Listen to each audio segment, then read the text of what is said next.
Not sure. Hello. I'm doing this for the first time ever. I'm not really sure if this is actually working, people. It says live, so I think we're good. Let us know, people. I hope so. Let us know in the chat. Helen is doing this for the first time. I'm not the most techie person ever. Can you at least hear us? Nobody knows. Let me Hmm. so we I'm might not. be. Yeah, we're up. Are we? Yeah. Who's saying that? I don't even see that. The thing is, I I can see us. oh, okay, perfect. So nobody wants to text in the chat. Okay, perfect. Mine's going fine. Thanks. I don't That's a know. wonderful start. It is. Well, welcome to my channel, people. My name is the Clueless Fangirl for nothing. Yay. Okay, Dan says we're good. Perfect. So, again, hello, lovely people of Middle Earth. Everybody's laughing at us, or probably at me. Mea culpa. Thanks everybody for coming, first of all, especially John, who is literally on painkillers to be here. So thank you, John. Yeah, they thankfully I'm not feeling any pain at the moment. I had to have some dental work done, people, so yeah, but I'm feeling okay for the moment. Very good, very good. Yeah, so normally John and I do this, in a very different format. Like we obviously record each other, but we don't have a live stream. And if you think, oh, well, Ellen is female and has got this under control and she can multitask, no, you're wrong, people. I can't. Like, maybe when John talks, I can interact with the chat. I'm really, really bad at this, but we'll make it work. And we thought, I think John and I agreed yesterday that we do this live because a lot of you, are in self-isolation or isolation, and which is actually an ugly word, but at home, let's say at home. And yeah, we just want to entertain you and interact with you and have a nice Friday afternoon. Well, night for me, but afternoon for all of you. Yeah, I'd be interested in knowing how many of you guys have read at least the Silmarillion. I wonder if this is new content to you all, or if you're familiar with it, because Yeah, it's probably John. I think probably. I know Stephen read the Silmarillion a long time ago. He said that. I'm not sure. So maybe because John and I didn't have the chance to really talk before this. I mean, I obviously want to finish this series. So John and I have started this series of the three great tales, which is a big part of the Silmarillion and standalone books of these. I don't know where the real cover is, but of this beautiful black book. I don't know where the cover is because the cover is actually really, really beautiful. I don't know where I put it. let me see. Hold on, let me scoot back. I've got it to show people. Yeah, perfect. John is prepared. And yeah, I think like you said, I think people are here, or like somebody in the chat is saying, here to learn. So I think maybe for this time, as we have a chat and people to interact, I would like to start with maybe summing up what we have done before, talking about, yeah, you have it. Perfect. Isn't it beautiful? I want to live in Gondolin. So maybe sum it up what we've talked about before, talk a bit about the Silmarillion, and then we can get into the book. And you people just can ask us questions about stuff you ever wanted to know about the Silmarillion, or certain peoples, or certain areas, or whatnot. And we try at least to answer that. Is that fine for you, John? Yeah, that's good. Perfect. Very good. So maybe a shout out in the chat as long as I can read it. OTDA obviously is here for Splatha. Stephen is here. Dan, Voice of Reason, is here. Window to the Soul is here to learn, as she says. Chrissy, I have no idea, people, how you make people mods. If I would know, I would make obviously OTDA and Chrissy a mod if they agree to, but I have no idea how to do that. So this is a chat with no rules. Yeah, Maura Lee is in the chat. For Splatha, I said that. Yeah, so welcome everybody again. And John, yeah, let's start maybe. So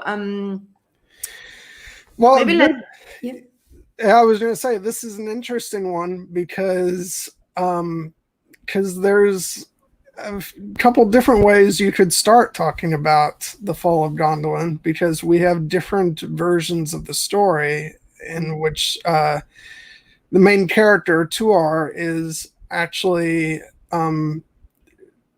quite different, especially in the beginning of the story in the original tale versus the later versions, and especially the final version, which was never completed, which I think might be the most tragic thing, because that final version is what's written is utterly fantastic, and I had a ball reading that, because I don't think I'd read it before, because I haven't really gone through all of the Lost Tales.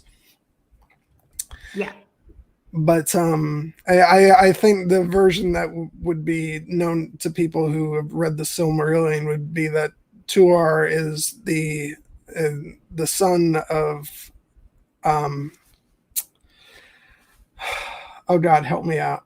Huar. Of Huar, yes. So yeah. There's Hurin and Huar, exactly. Who were brothers.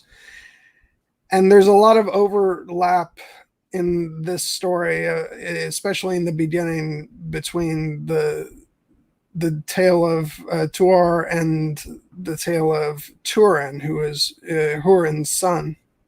Yes. Because they actually cross paths, although they don't know each other, and the events in the Children of Hurin actually influence some of the events here. Exactly. So actually all of the three great tales, I mean, Beren and Luthien, which was the first book we talked about, which is the love story of Arwen and Aragorn's forefathers, basically, and kind of mirroring their story. So this is the first book in the three great tales. I just want to summarize it a bit for the people who didn't watch our previous streams about that.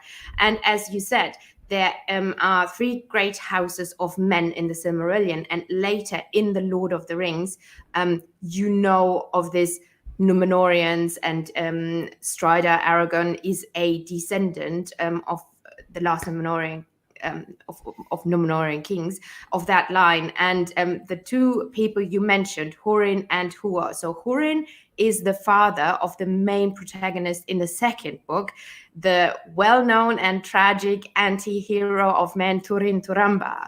And his brother, Huar, is the father of our now hero in this book, Tuar. So these are two brothers, and they, can speed it up a little bit, and they the eagles brought them to this epic city we're talking about. So almost all of the book is about this city, Gondolin. And the two brothers landed in Gondolin. Now you should know, so this is all First Age. Everything is First Age. The Silmarillion covers the beginning of time, so before the ages, then the First Age and the Second Age, and slightly touches the Third Age. First Age is epic. First Age isn't that long, actually. I think it's like almost 600 years, and Gondolin stands almost through all of that time. So like 500 years Gondolin stands. And this is basically the book about a rise and fall of one of the most epic and beautiful and most important cities. Actually, it was hidden all the time in Middle Earth. And yeah, this is like a short summary of what this is about, and then we can have a deeper dive. But maybe people, do you have an idea of what we're talking about, or? Yeah, I think the chat is chatting with themselves, so we just carry on. Okay, cool. Yeah, so first age, epic age, right, John? So my favorite age of all the ages in the Silmarillion. Yeah. Yeah, because as we talked about before, we actually don't get that much of the second age in the Silmarillion, and there's just so much in the first age, and these later tales are really where things heat up big time, and they're just great stories that unfortunately, especially in the case of this story in the Silmarillion, it's not even very long. It's rather abridged compared to how some of the other stories are written. But I think we get an idea of the scope of the story in the standalone book, where we get different versions of the tale. Yeah. And so basically, the story starts off right after the big battle, which I'm sure you know the name of it better than I do. Nirnad and Nodiad, the Battle of Unnumbered Tears. That's it. I'm such a geek. I'm sorry. No, that's great, because I still have trouble with all the names of people and events in the Silmarillion. I'm pretty. There are lots of battles, people. Yeah. So if you think Helm's Deep is an epic battle, no, it's not. And so Huar, who is the father of our main character, dies in that battle, and so the story picks up after that, where his wife Rian, who is Tuar's mother, wants to go in search of him, but she is told that he did indeed perish. But she leaves, and she dies on the field where he is, right? I'm trying to remember, because I actually read the book a couple weeks ago, because we've gotten pushed back, so I'm trying to remember exact details. And then Tuar is entrusted. Yeah, nobody here knows, so just pretend. They will never know. And Tuar is entrusted to the elves. And then as the story starts off, he wants to. I'm trying to remember the reason he wants to go off. Is it to avenge his father? Is that the intention? Sorry, I'm chatting to the. Yeah, sorry. I told you, people, I'm so bad at this. I can't listen to you and chat. Yeah, sorry. Who? Who? Yeah. Are we talking about who? Well, no, Tuar, after he's entrusted to the elves, he wants to go off, and I believe it's to avenge his father. Is that the intention for why he? Yeah, no. I think, well, there are different versions. I think it's important to know, like you said before, there are different versions. The version here in the book, I think he is guided. So the Vala, the angelic spirits, kind of the angels, they and this is my idea behind all of this. They had a plan all along. They want to destroy Morgoth. They don't want to do it themselves. So my idea, especially about this book, is they are guiding certain peoples, because the Vala have, more than in any other book, influence the people here, because normally they especially men, they don't really influence men or try to guide them. And I think here Tuor is guided to Vinyama. Oh, wait, no, okay, I know what I was talking about. It's coming flooding back now. Yeah. Yay. Sorry, people, I'm trying to keep straight the different versions that I read. No, Tor wants to set off because I believe he has the intention of wanting to, in some way, avenge his father or to make war on Morgoth. So he actually asks, if he can go find some help, and this is where he finds out about Turgon, who is the king of Gondolin, but he's urged to stay with the elves who have taken custody of him, and they set out, but because they're looking to find a new place to settle. Yes. But actually they're overtaken by orcs and Easterlings, and Tuar is taken captive by the Easterlings. And at some point he escapes, and he's like raiding the Easterlings, and there's this, sort of thing where he's out in the wild, basically picking fights with the Easterlings. And then at some point, catch me if I skip over something, but I think it is that Olmo, who is the god of waters, the god of water, and he puts it in his heart to set off, because Olmo's whole thing is he wants to try and arrange to basically save the elves. Yeah, Olmo, a lot of, like I said before, a lot of the Valar, they don't want to interfere a lot with Middle Earth, with what is happening there. I mean, obviously they are against Morgoth, but they kind of retreated to Aman, and they don't really want to interfere.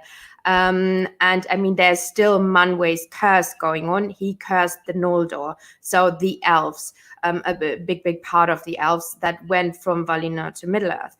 And Ulmo, who is the Lord of the Waters, and a lot of the elves love the waters. We know that they want to sail west. Even Legolas and other people, they are saying they love the water.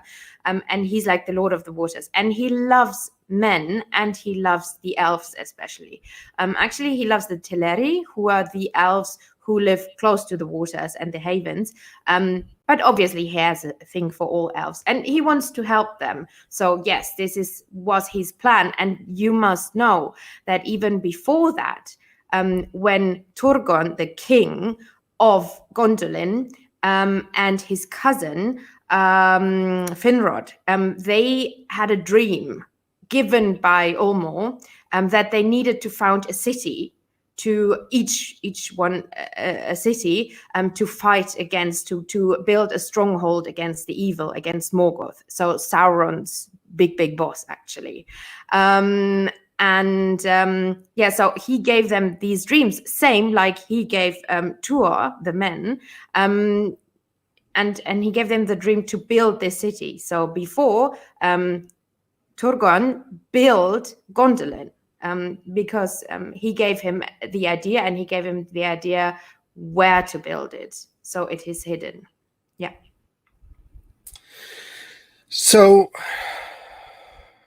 basically what Ulmo does, he sets it in Tuor's heart, basically, to set off, and with the idea of bringing him towards him, so that basically so they can have a talk. Mm-hmm. And and there's a couple sidetracks. Tuor kind of gets delayed along the way and hangs out at a place or two. And that, I don't remember the names of the places he stops. Because the important one is where he gets the armor and the sword and shield, I think. Yeah. Do you know the name of the place? Yeah, Vinyama. So okay, the elves, before Turgon founded Gondolin, the elves lived near the sea in Vinyama, and they then left it because Turgon then founded Gondolin, and they left it. And Ulmo told him to leave the armor and the shield and everything in Vinyama, and he gave him a prophecy that there will be a man coming to him wearing this shield and armor. And then he will tell him, about what is going on and bring him a new prophecy. And so the king of Gondolin, Turgon, knew as soon as Tuor showed up in that armor, he knew, okay, I better listen to this guy. But I mean, we'll come to that. But then he didn't listen to him because he was too proud. He became too proud. And another really cool thing, because we don't know those kinds of elves, right? Pride and all that, and not really listening. That's very uncommon for the elves we know from The Lord of the Rings. Yeah, although not too dissimilar from Thranduil in The Hobbit, although not the same kind of elves, but as far as pride goes. Yeah, but then in the real book, in The Hobbit, Thranduil is not portrayed as, in quotation marks, bad as he is in the movies. That's true. They beat him up a little bit. Yeah. But he's hot as F. Oh, Lord. He is, come on. That's like literally the only good thing about the Hobbit movies is Legolas and his hot dad. Oh, wow.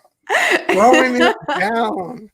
I have a few more positive things to say about them. Okay. We'll cover that at another point. But and so at some point shortly after Tuor comes to the edge of a rock, and an Olmo comes up before him out of the water as this, great.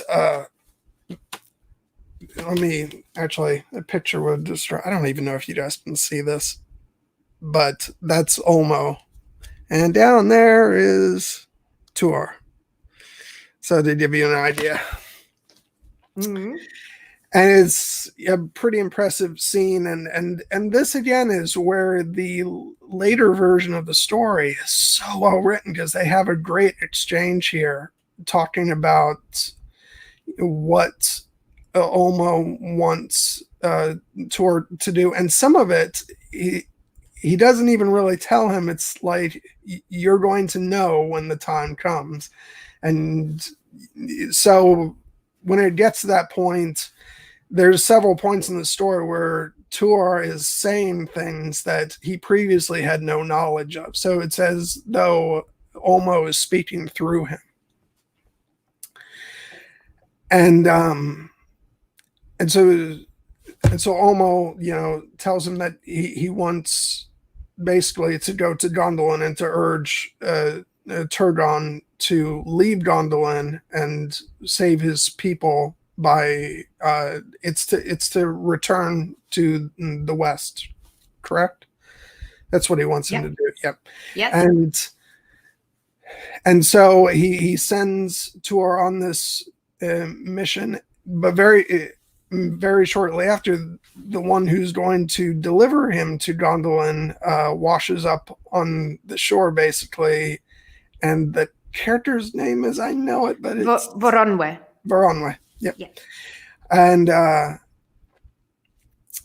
so the story is Ulmo told Turgon, the king of Gondolin, to send out ships. I think he sent out 10 ships to the west to plea with the Valar to help them fight Morgoth. And he sent out 10 ships, and all the ships, they were gone, and all the elves are lost. We don't know anything about that, which is actually pretty tragic. And just one guy, Voronwe, survives, kind of. And that is the guy who then meets Tuor, and they meet, and then they go together to Gondolin. And Voronwe knows the way, because, as I said, this city is hidden. Like, it's weird to explain, because you think, oh, well, you can just walk through Middle-earth and find a city. No, it's in a hidden valley. And very important to note, the eagles. So the eagles have been in Middle-earth since the beginning of time, almost. And the eagles work, not really work, but the eagles belong to Manwë. So one of the very high up Valar. and the eagles protect all they protect the whole valley. So Morgoth always wanted to find, because he knew this city exists, but he never knew where it is, and the eagles protected all the entrances, and so nobody really knew where this city even is, and nobody reached the city who was not who didn't live there before, and nobody ever found this city. And I think it's really important to know that the eagles protected it, that all this is what I was saying in the beginning, all this has a meaning, that in my idea the Valar planned to do this all along, and they had their little puppets and sent them there and gave them a dream here, and this was all along a plan, and this plays out in this story the more than in Beren and Luthien, or you see it's more visual or more plain, that they have a plan to fight Morgoth, but they use people to do their biddings, kind of, not in a bad way, but they had a plan, and that was the plan, and the eagles are part of this plan, because the eagles, remember, brought Hurin and Huor to Gondolin as well, so they have a big part in this story. Yeah, and what followed, again, it's so interesting looking at if you look at the version of the story in the Silmarillion, there's not much following this before they get to Gondolin. It's very brief, but there's a lot of material in the final version. And you see stuff like Veronwe's shock at coming upon these areas that have been desolated. And this has happened, of course, but it's been done by Glauron, the dragon, in the events that we found out about from the children of Hurin, and yes, it's at this point where they actually come upon Turin. Yeah, that is the little Easter egg. It's so sad, because he's basically sitting there wailing, trying to go on a search to find Findulas, and he's just so bereft, and then they don't even know who each other are, and yeah, although they are cousins, and yes, and their fathers were so connected, and they are one of the most important people in the First Age, and they are men after all. Normally this is mainly about elves, and it's so cool that Tolkien played this. He didn't even really, it's just a short paragraph, I think I have it here in the book, but it's so cool that he put this character from another great tale in this tale, but they don't interact, unfortunately. They never meet. They don't even really know of each other, although the timeline is very connected. Yeah, this is basically like an old school like crossover episode. Yeah, and this shows you how thought through this whole world is. Like, Tolkien drops a little hint. He mentions, I don't know, something, a swan helmet in one of the books, or in the beginning of the Silmarillion, and then this later even still plays out in the Lord of the Rings, or gets a resolution in like 500 books later, and this is so cool, because this shows you he really thought about this. And planned a lot of things ahead. I mean, he changed so many things in his books, but very important plot points, they stayed the same. Stephen is really taking you to task. Yeah, I know. I see. Well, Stephen, I offered him Lord of the Rings. You don't even want to watch the weird puppets. What's that series called? Yeah, he's going to. It's already decided. So yeah, okay. But no, okay. So where do we leave off? And Gemma says, because Gemma literally gets off on family trees. We all know that, because she makes the best family trees of A Song of Ice and Fire. Those were actually one of the first videos I ever saw of a Song of Ice and Fire. So yeah, Gemma, family trees, epic. Look, I have a family tree here. I'll talk about that, and I'll definitely make videos because people, this is so complicated. And I read the Silmarillion like, I don't know, 10 times maybe. And till this day, if you ask me who's this, I'm like, oh God, wait, let me think, because they literally all have the same name and start with F. I haven't made a concentrated effort to, like we were joking before about all the family members, the F family, basically. Yeah, the F family. I basically went back and tried to memorize who was who, and it drove me crazy. I'm going to have to make a chart one of these days that I keep going back to refer to. I do have a PowerPoint chart, and all the people who know me in this chat will laugh their asses off because I'm the queen of PowerPoints.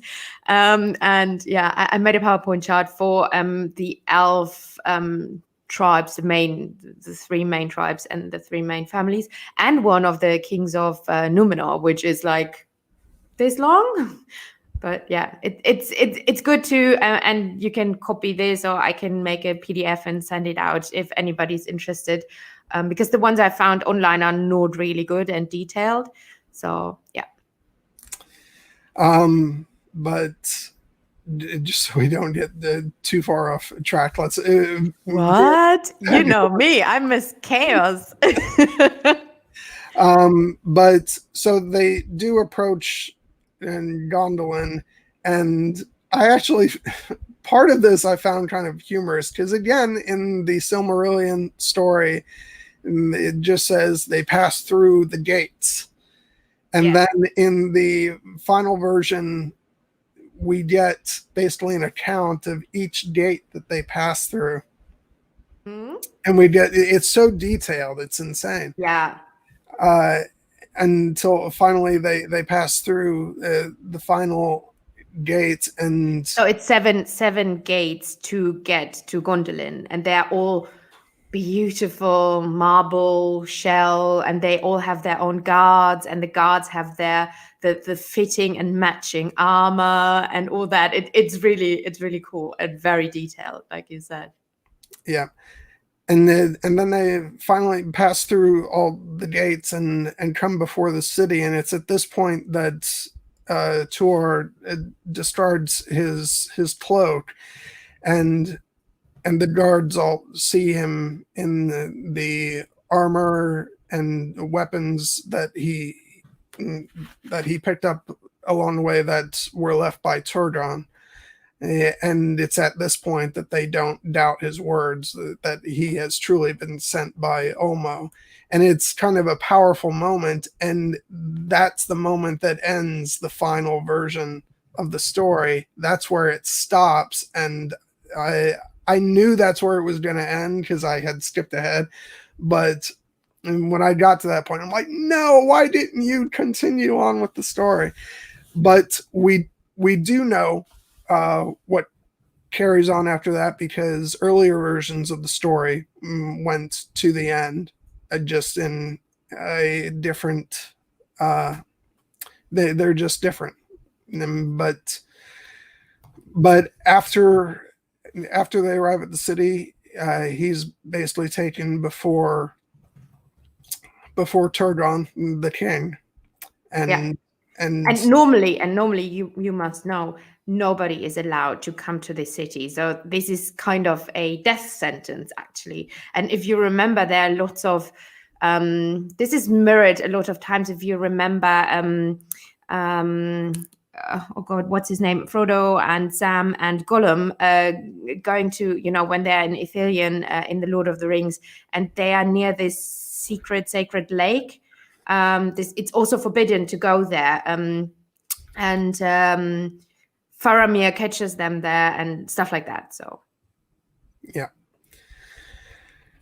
And so at this point, Tuor delivers the message that he was bidden to give Turgon, but Turgon isn't quite thrilled with the idea of leaving. He's very prideful at this point, and he's egged on by the despicable Meglin, who is by his side. Who Hashtag Meglin did nothing wrong, people. No, I'm just kidding. Whoever thinks Meglin is a good guy is a psychopath. And man, reading the original version of this tale, which goes into great detail of the battle, which we'll get to, and all that stuff, I came to hate Meglin even more than I did before, because there's so much detail to the despicable things that he does. But we're going to get to that. Yeah. So let's explain maybe the back, because this is important, because this happened actually before that. It doesn't happen before it in the books, but story-wise, it happens before. So the King of Gondolin, Turgon, right?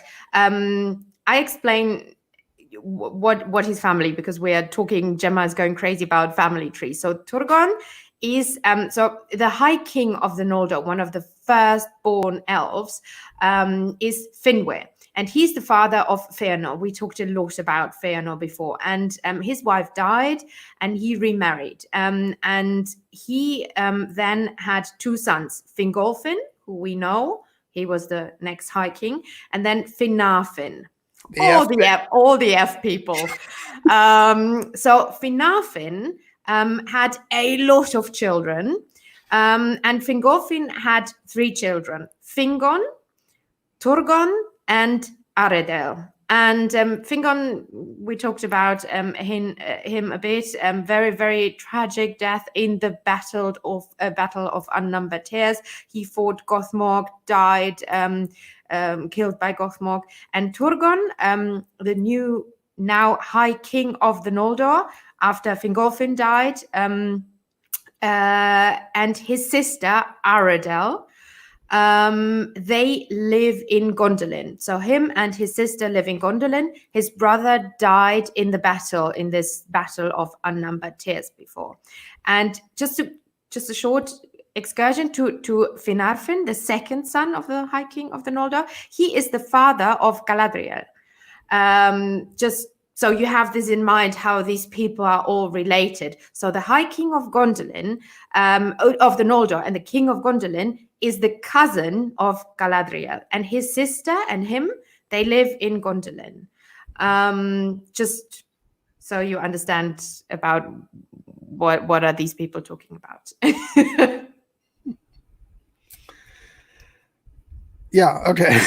So no, but of course, I kind of skipped over the fact that Meglin is not the only one who stands next to the king. It is also the king's daughter, Idril, right?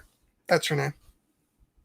Yes, Idril Celebrindal. Yes, she's like Luthien, she's like the blonde Luthien, basically. She's one of the most beautiful beings in Middle-earth. And I'm trying to remember how quickly it happens, but obviously her and Tuor fall in love with each other. So this automatically is something that, makes Meglin hate Tuor even more, because he's in love with Idril. Yes, and of course he is.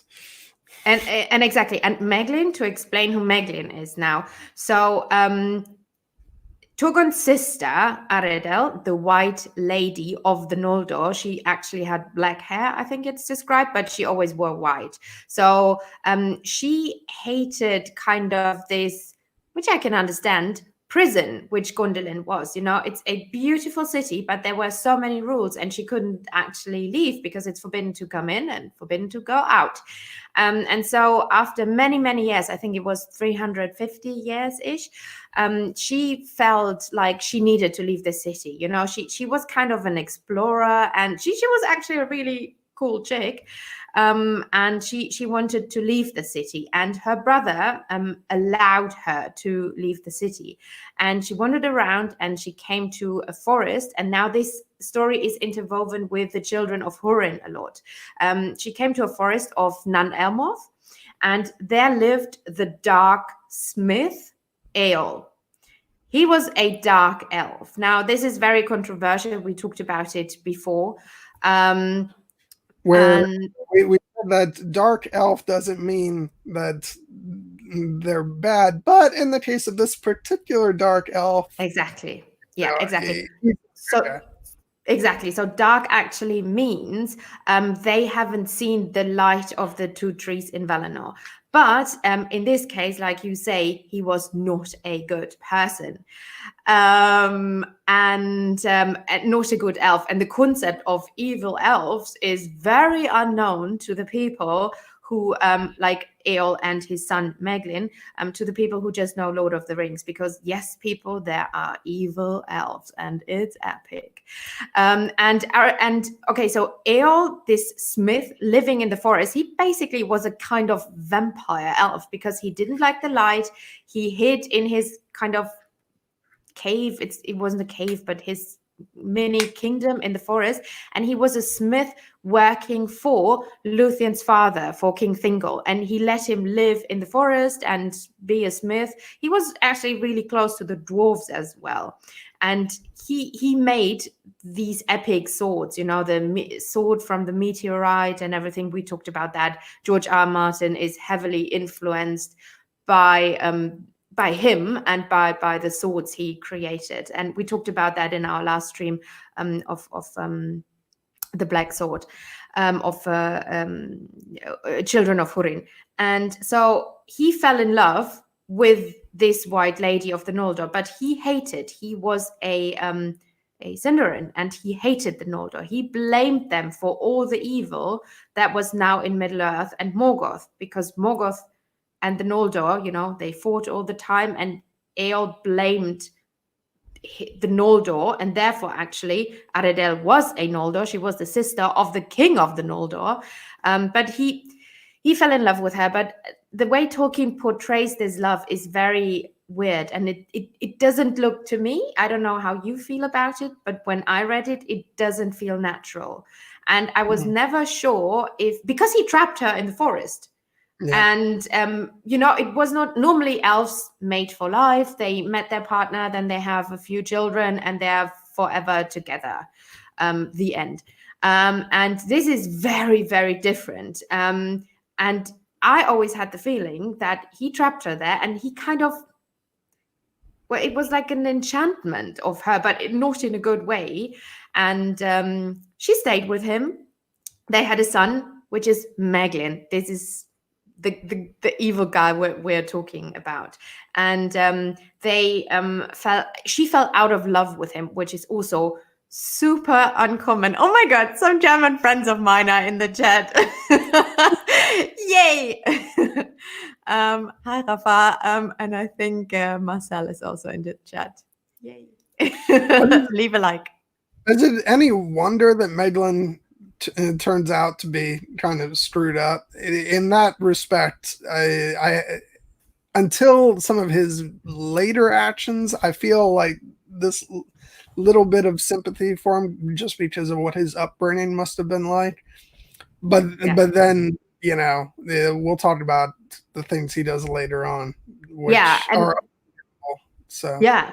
And it's important to know that then she decides, again, very uncommon, she decides to, oh my God, there are now more people. Anya's in the chat. Oh my God, I think my friends, my real life friends, or my internet friends, I think they shared this stream or something. Anya, hi. Shit, man, now they know about my second life. See, this is why I haven't shared any of my stuff on my normal Facebook feed, because I am mortified at the idea of some real life acquaintances finding their way into the chats. Yeah. Oh my God. You know, I mean, this is what I always talk about. I mean, some of my friends are geeky, But I think most of them are like, "Oh God, Helen, what are you even doing?" Okay, so they want to say something in German to me. No, not to me. I say something in German. I don't even know. I haven't spoken to anyone in like 3 days. Ich hoffe, euch geht's gut. Wascht euch die Hände. Okay, that was it. Yeah. A real life friend in your internet life is weird as fuck. It is, Gemma. Yeah, so this weird pair of elves, Aradel and her husband, they kind of split up. She got fed up with him, and like I said, she felt like in a prison in Gondolin, and then he kind of imprisoned her in the forest. So no wonder she wanted to leave. He was a gloomy, weird guy.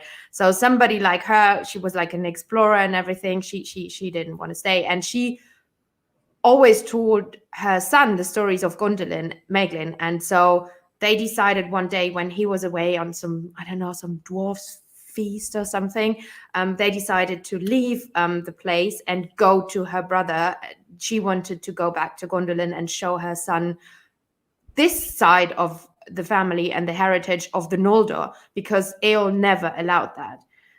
So they left, and they finally reached Gondolin, and Eol came after them because he felt some things. Oh my God, they're still going on about my real life friends. And Eol found them because he thought something is wrong.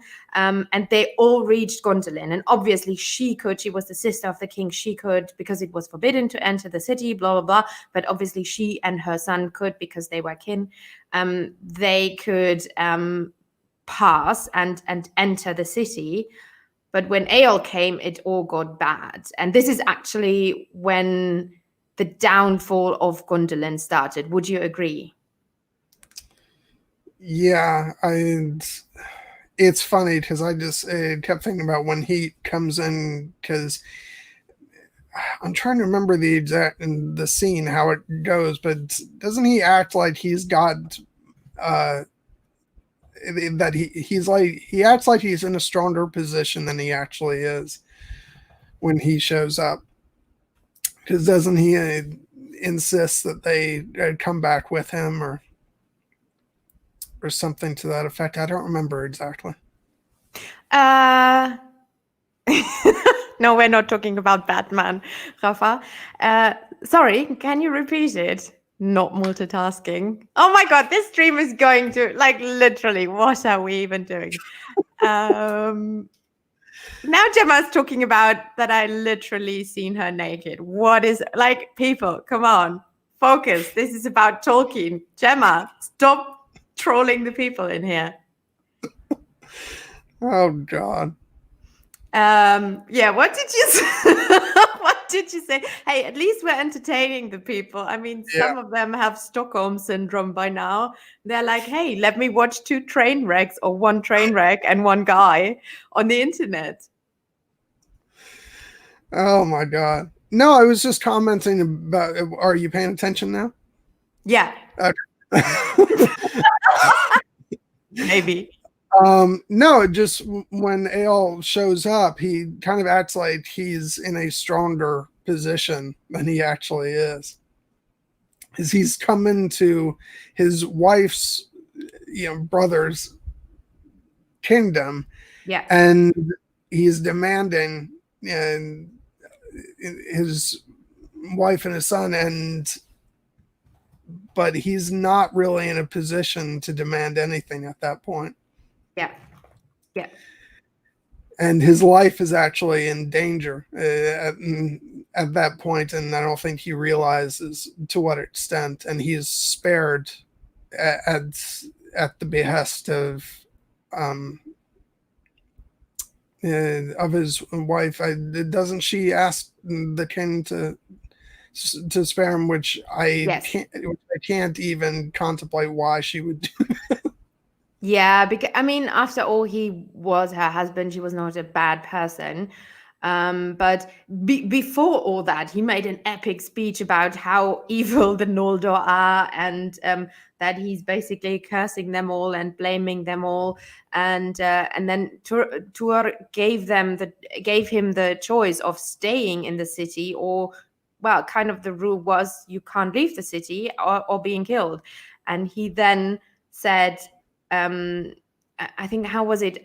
I think he said, well, I will leave with my son, and that was obviously not possible. And Meglin didn't want to leave. And then Tolkien described it as he had a javelin. How's that called? Like a knife, kind of knife. And he threw the knife and wanted to kill his son, because he said, well, if your treacherous son, if you're not coming with me, you're not going anywhere. So he actually wanted to kill his son, an elf wanting to kill his son, like never heard of before. Which again goes into what I was saying before, is you're inclined at first glance to actually feel pity for Maeglin. Yeah, you do. Yeah. Because it does seem like he's just got this absolutely horrible father, which he does. And so you want to feel sympathy for him. But then Tolkien sort of plants some seeds early on that makes you feel like, yeah, something's not quite right with this kid. And that becomes more and more apparent as the story goes on. So basically, and that's the origin of Maeglin. And so coming back around to the story. Sorry, Gina says, I think I would like Maeglin. Is he hot? Sorry. I'm sorry, John. My friends are the worst. Yeah.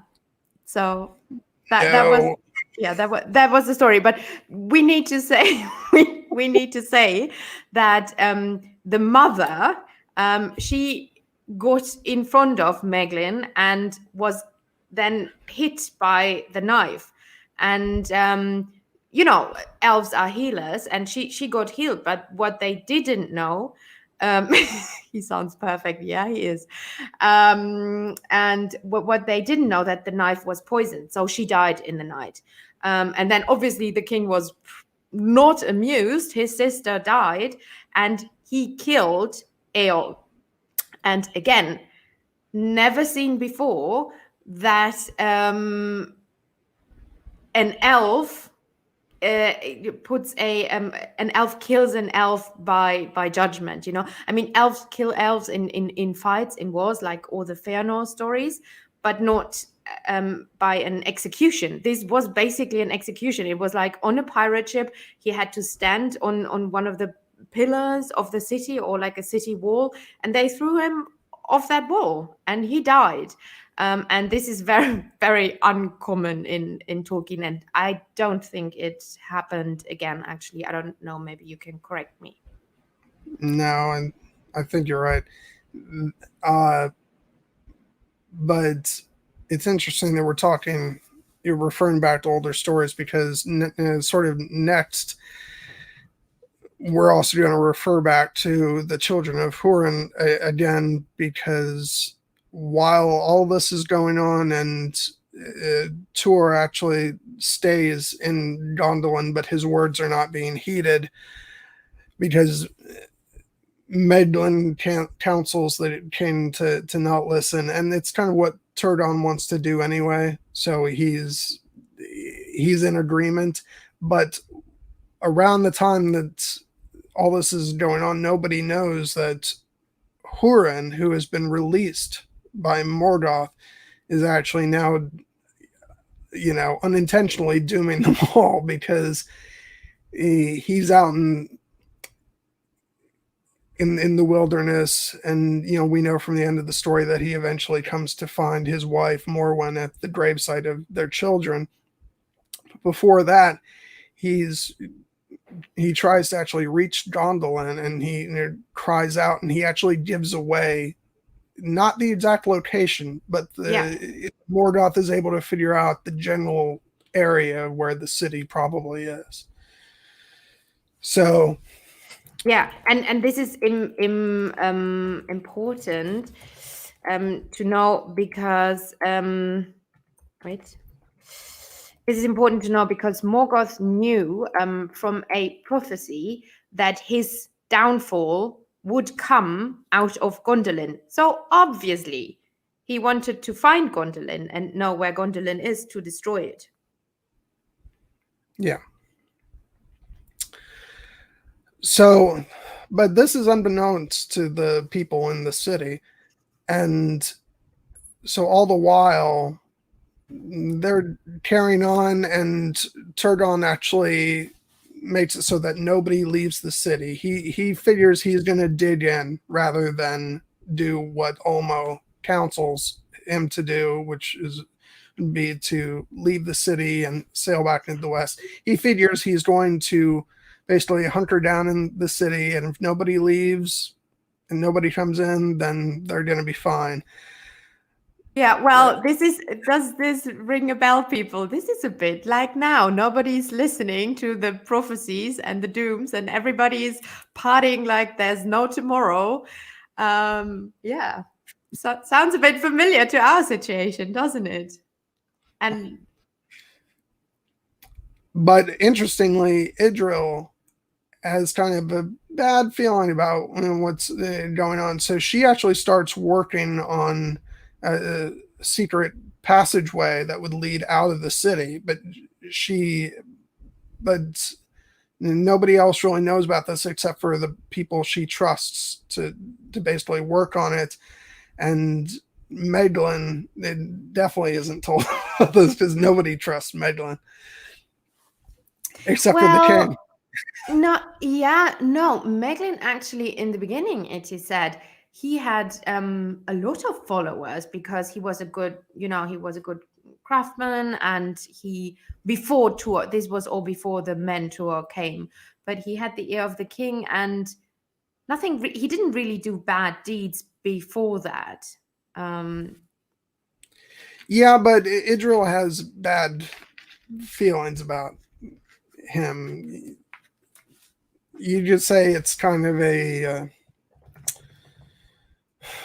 yeah, she had an intuition. She had an intuition. Yeah, yeah. And it's important to explain to the people. So Idril was the daughter of the king, and Meglin was her cousin, right?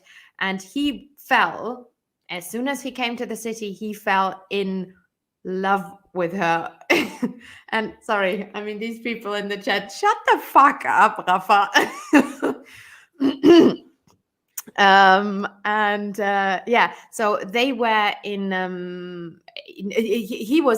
fell in love with her, but Tolkien was a very religious person, and obviously love of very close relatives is a no-go, and so this was a very unnatural love. Still, Meglin fell in love with his cousin, with Idril, and she never trusted that guy. Like, she knew from the beginning something was off, which you said. And it all got worse and worse when actually Tuor came in the picture, and she fell in love with the mortal, because again, Meglin was kind of not a racist, but kind of a racist, because he didn't trust men. A lot of times elves and dwarves don't get along, and there are some elves who don't trust men and who don't like men, and he was definitely one of them. He thought they were lesser than the elves and stuff like that, so he never liked Tuor, and he became worse when Tuor came into the picture and they fell in love. And probably it ended up becoming all the worse, even more so because the people of Gondolin actually really took Tuor in. He became quite loved by all of them, and so it was ended up being celebrated when he and Idril get married. And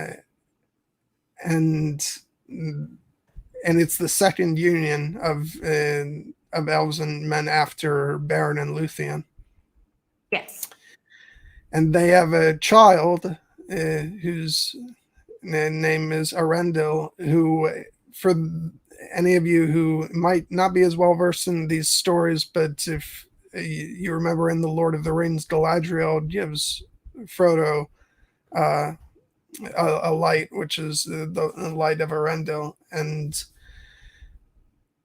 Yes.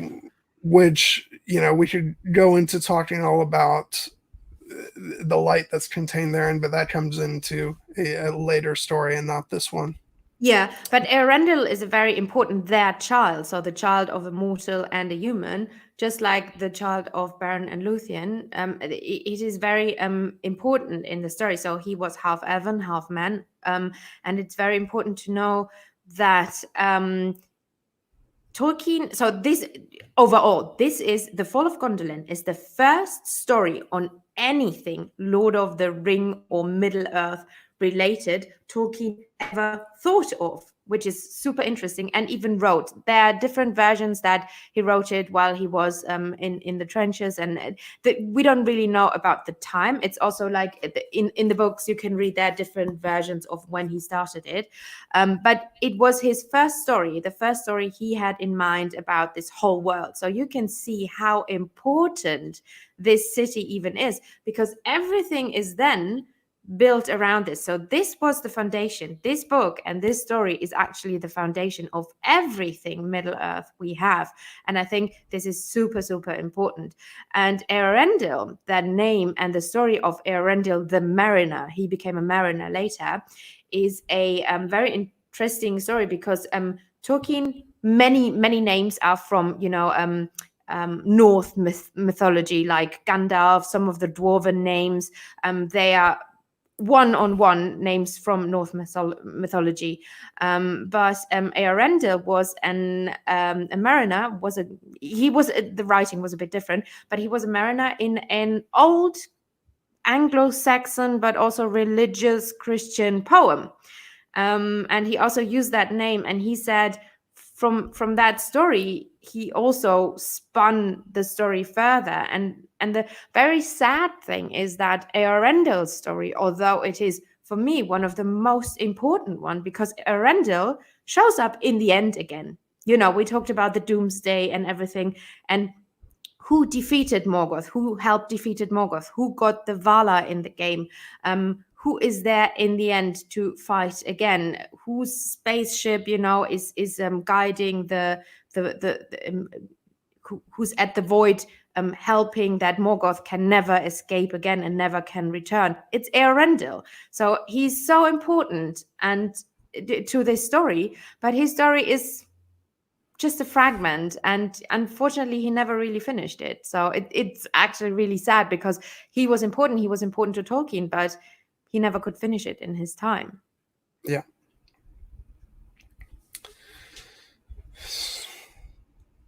So next is sorry, I get caught up in what we talked about, and then I try to backtrack to where we left off in the story. Yeah, so Idril and Tuor, so everybody lived in Gondolin. Gondolin was at that time, I said, I think the time span is around 400 years. Gondolin existed for 400 years. And there were blissful times in Gondolin when Eärendil was born and everything was still okay-ish. But, it was like a dance on a volcano, because everybody knew something would happen. And Idril knew something was off with Meglin. And so she had a backup plan, because, Tuor shut down all the gates. What we are doing now. So he blocked all the gates to Gondolin, so nobody could enter anymore. So Gondolin was shut down. And Idril, she created a secret pathway from their house. So their house was at a prominent place in Gondolin, her and Tuor's house. And they created, just a few people knew, because she didn't trust a lot of people, especially not Meglin. And they created a secret pathway out of the city, which nobody knew of, which then saved some of the people of Gondolin. Because, I don't have to say, but the book's name is The Fall of Gondolin. So, yeah, people, the city will fall. Which actually is, and it's funny because talking again about the later version of the story, which is actually not titled The Fall of Gondolin, because we don't get to read about the fall of Gondolin. So Yeah. it's called of Tour uh, and Yeah. and the arrival of Gondolin, and Yeah, that's not it. something like that. Yeah. But yeah, no, something like that. It's not, fall is not mentioned. You're completely right. But so the next big thing that happens in the story is Meglin had taken to journeying out beyond the borders of the city um, for metals and Yes.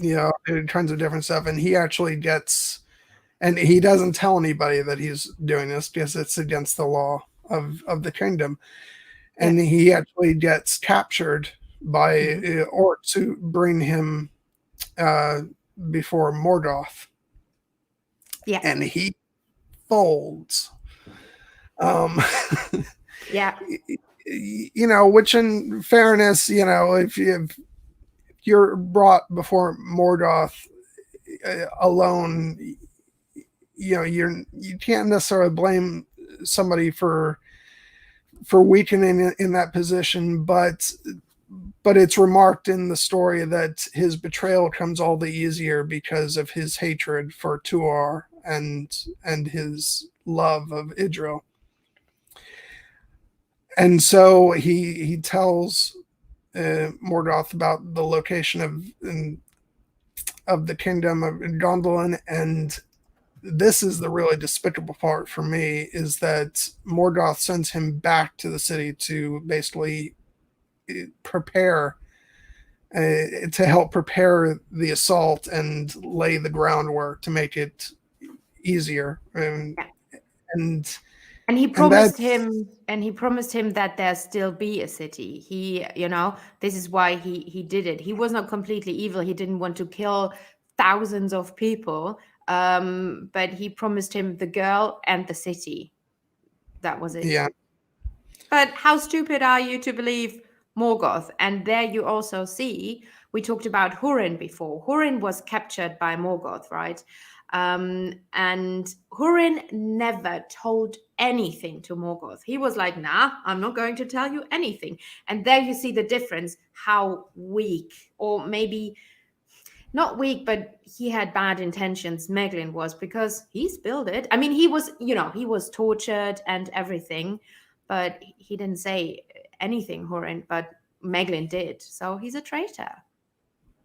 yeah but even that, I could defend sort of being weak-willed while you're being tortured, even though yes, Hurin is very strong in that he stands up to that and he doesn't give anything away. But I could almost forgive Meglin, but it's his continued betrayal after he returns to the city. Yeah, exactly. That's for me is the point where he's just completely despicable. Yeah, exactly. And because he had the chance to tell the king, listen, I got captured, because he was like, Tuor treated him like a son he never had. And he could go to the king and be like, because they defeated Morgoth before, the battle we talked about, the Nirnat and Nordiad, they were strong. Turgon sent out 10,000 men from Gondolin. Gondolin is not like a small city, it's a gigantic, enormous city with lots of elves and amazing warriors. We'll get to the houses of Gondolin and you will know some names of the warriors in Gondolin. So some of the most epic elves and best warriors of the first age or ever lived in Gondolin. And they maybe could have defeated Morgoth. They could have sent out people to Nargothrond or whatnot, to the havens, and to other elves, and ask them for help, but he didn't on purpose, and that's the treachery. Yeah. Yeah. And so it comes to be that they're having a celebration at the time when Morgoth decides to launch his attack, and so nobody really sees it coming. And Yeah. and they're already coming over the hills and into the city before anybody even realizes what's happening. and again in the Silmarillion, it describes the battle in, you know, the actual battle inside the city in just a few lines. But in the original version of the Yeah. story, it's extremely in depth.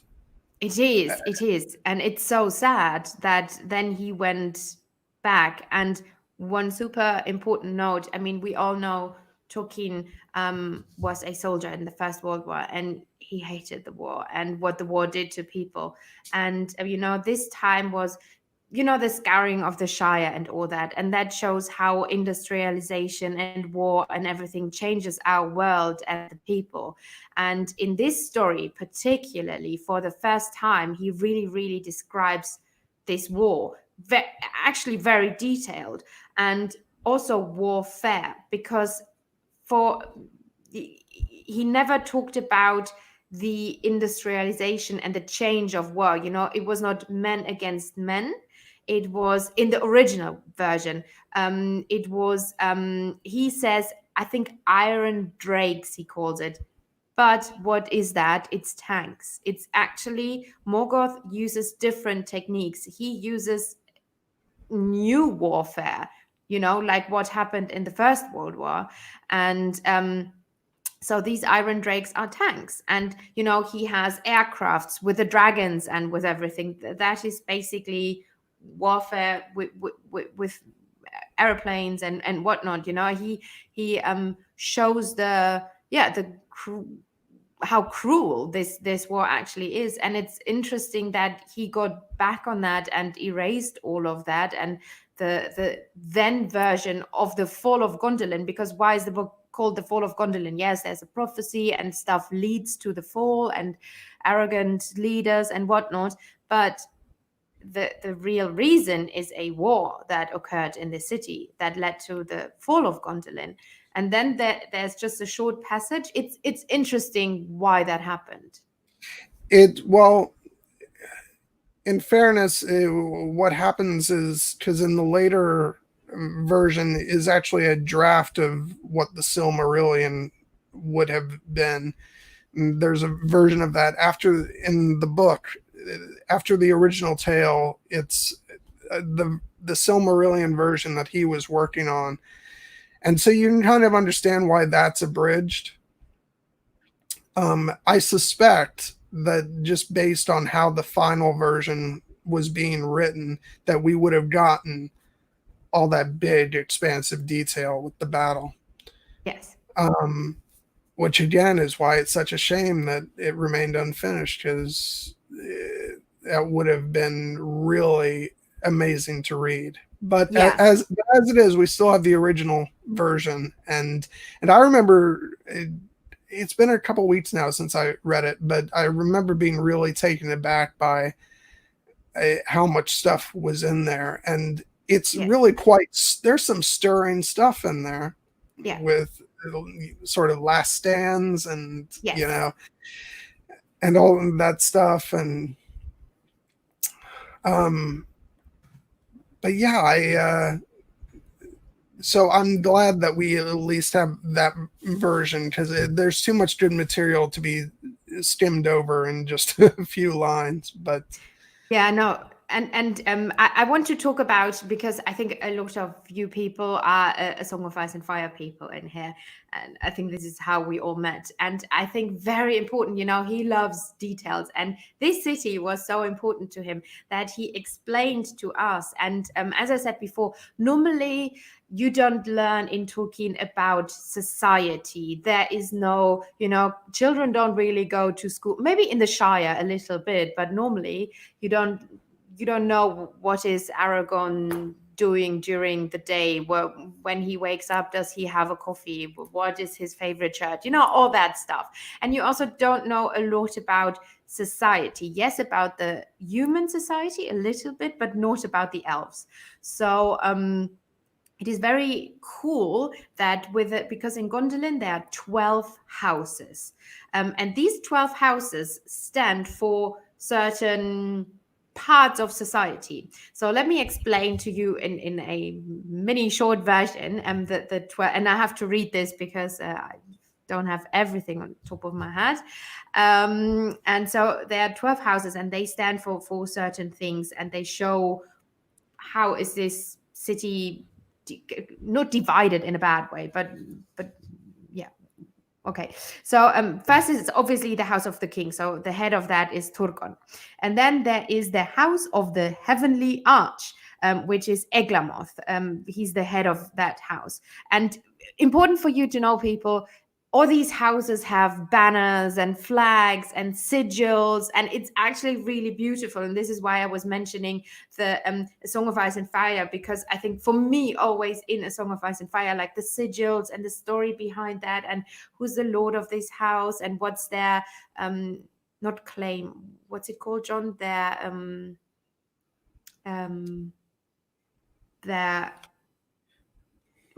Their house words. Yeah, house words. It's called house words. Yeah, and you have all that in Gondolin, and it's really cool. So House of the Tree is the next house, with the head Galdor, a very important guy. Then House of the Golden Flower, and now people listen, the big boss of the House of the Golden Flower is Glorfindel.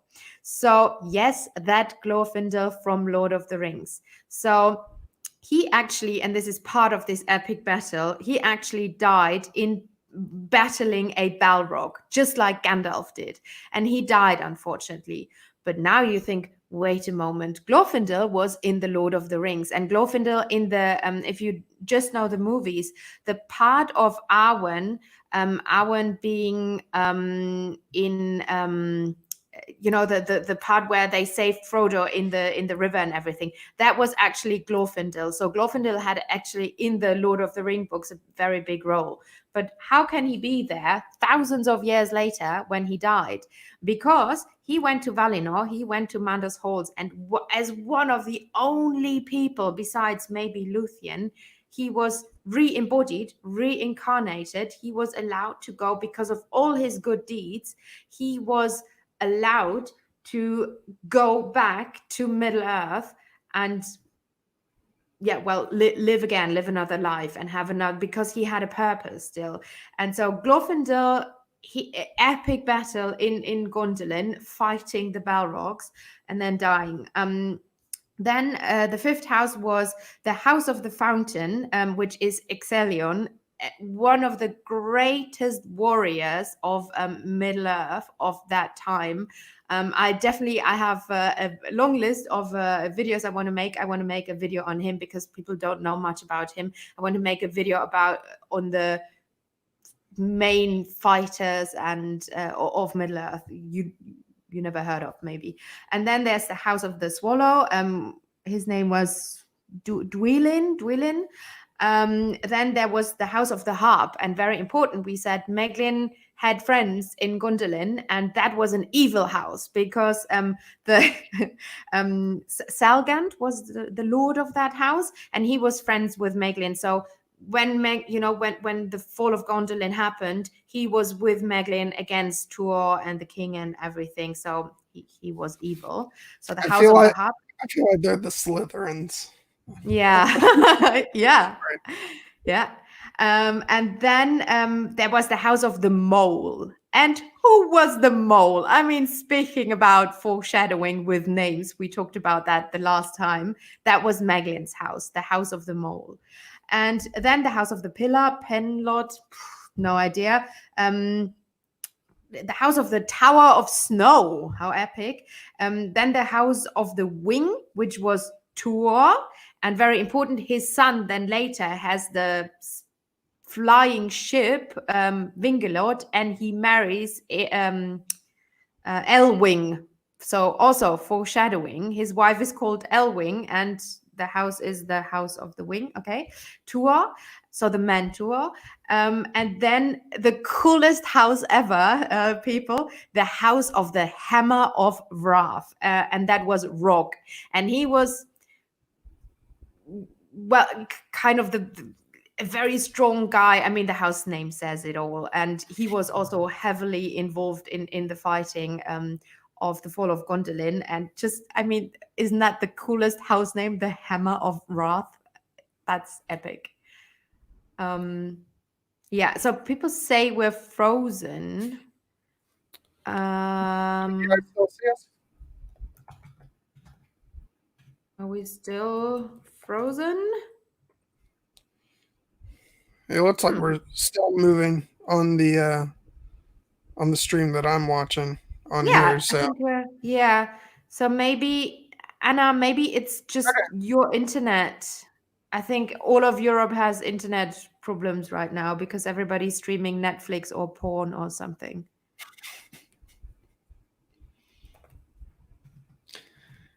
it's Netflix. They're watching The Dark Crystal. Yeah. Good. Cool. So yeah, that was a short excursion on the houses, and yeah, Gemma says do a comparison. Oh, Gemma, I don't know enough about the houses of A Song of Ice and Fire. Maybe John can help me. He's the expert there, or you. But it's very interesting, and you can see obviously Martin never copied anything, one on one, but you can see how he got influenced here because we know he loves the Silmarillion, and there's a line from the Tolkien film from last year that that I think is applicable. And when Tolkien is talking about languages with his professor, and the professor says, "Oh, languages are never stolen; they're borrowed." So, in the same way, Martin might have borrowed certain elements. yeah, and a lot of names, they show up like God, Castamere. Castamere was a general and then usurper to the throne of Gondor, and the reigns of Castamere. I mean, does that ring a bell? Or Sir Arthur Dane, one of the northern kingdoms of the Numenoreans, is called Arthur Dane. So there's so many similarities, especially in names, and it's really cool.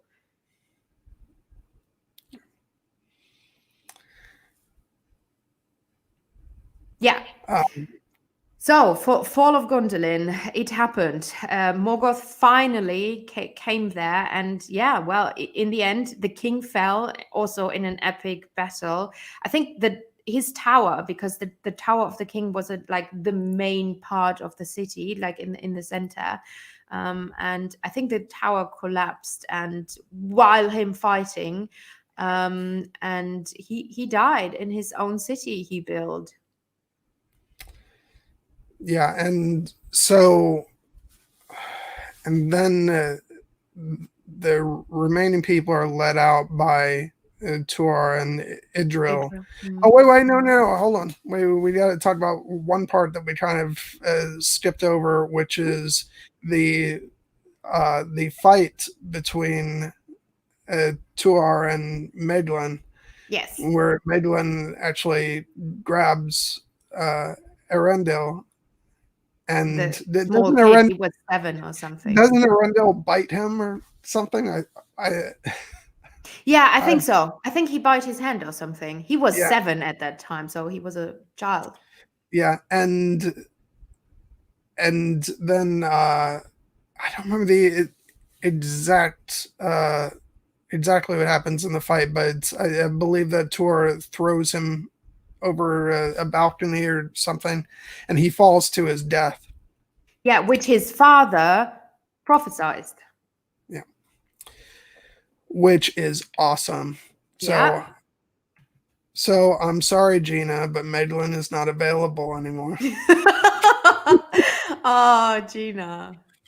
Very, very sad day for you. But hey, I mean, he's a bad boy. Yeah, so interesting. And then Idril, like you said, and this reminds me of, do you know, I love Greek mythology, and with the fall of I mean, this is where my name is from. dad named me after Helen of Troy. And when Troy fell, some of the people escaped, right? And it always, I don't know why, but this always reminded me of that, their flight. Yeah, and that some people made it out. Yeah, but they don't get away very easily. They have some complications on the way. Yeah. I feel like I don't want to skip over um, one of the events because I know that when they get further towards the borders of the city, they're attacked by orcs. Is there something that happens to them before that? I'm trying to remember. No, I think they're attacked by orcs, and this is where I think Glorfindel at that point is still with them, and Yes. I think he fights off the Balrog who is trying to kill all of them, because Balrogs are like, like if Gandalf and Maya and Jallik's spirit, kind of like a lesser angel, has problems fighting a Balrog, how can like normal elves and children fleeing a city, how can they survive that? So Glorfindel holds off the Balrog, but they have to fight off orcs and everything, and Tuor and all of them fight them off. And then the eagles come. Yes. Yay.